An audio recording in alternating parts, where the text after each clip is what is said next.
بسم اللہ الرحمن الرحیم۔ شروع اللہ کے نام سے جو بڑا مہربان اور نہایت رحم کرنے والا ہے۔ یاجوج ماجوج۔ قرآن مجید نے یاجوج اور ماجوج کا دو جگہ ذکر کیا ہے، ایک تو یہاں ہے اور دوسرا سورۃ انبیاء میں ہے۔ یاجوج اور ماجوج کا سب سے پہلے عہد عتیق میں آیا ہے۔ حضرت قلیل نبی پاک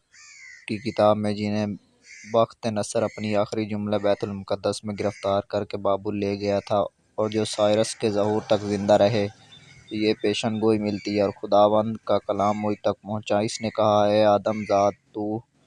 جوج کی طرف اپنا منہ کر کے اس کے برخلاف نبوت کر، جوج کی طرف جو ماجوج کی سرزمین کا ہے اور روس سسک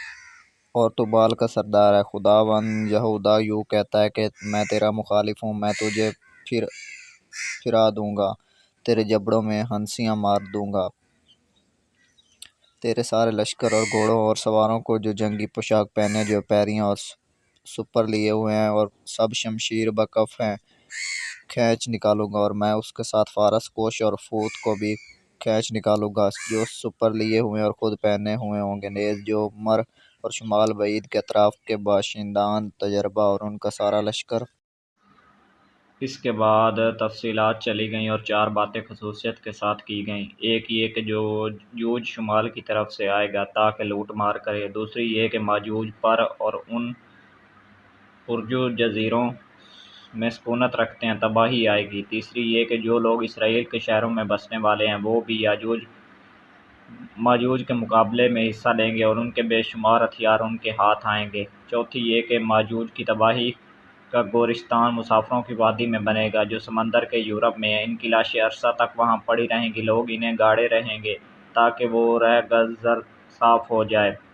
یہ واضح رہے کہ اس کی پیشن گوئی سے پہلے سائرس کے ظہور اور یہودیوں کی آزادی و خوشحالی کی پیشن گوئی بیان کی جا چکی ہے، اور اس پیشن گوئی کا میل ٹھیک اس مکاشفہ کے بعد ہے جس میں حضقلیل نبی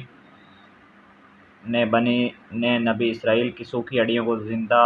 ہوتے دیکھا تھا اور جسے قرآن نے بھی سورۃ البقرہ کی آیات میں بیان کیا ہے۔ پس ضروری ہے کہ جوج اور ماجوج کا معاملہ بھی اس زمانے کے لگ بھگ پیش آنے والا ہو، یعنی سائرس کے زمانے میں، اور یہ سائرس کے ذوالقرنین ہونے کا ایک مزید ثبوت ہے کیونکہ قرآن صاف کہہ رہا ہے اس نے یاجوج اور ماجوج کے حملوں کی روک تھام کے لیے ایک سد تعمیر کی تھی۔ عہد عتیق کے بعد یہ نام ہمیں مکاشفات یوحنا میں بھی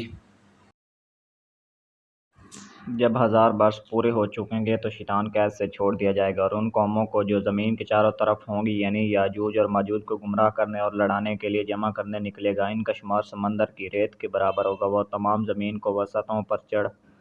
جائے گا۔ Thanks for watching this video. اگر ویڈیو اچھی لگے تو چینل کو سبسکرائب لازمی کریں۔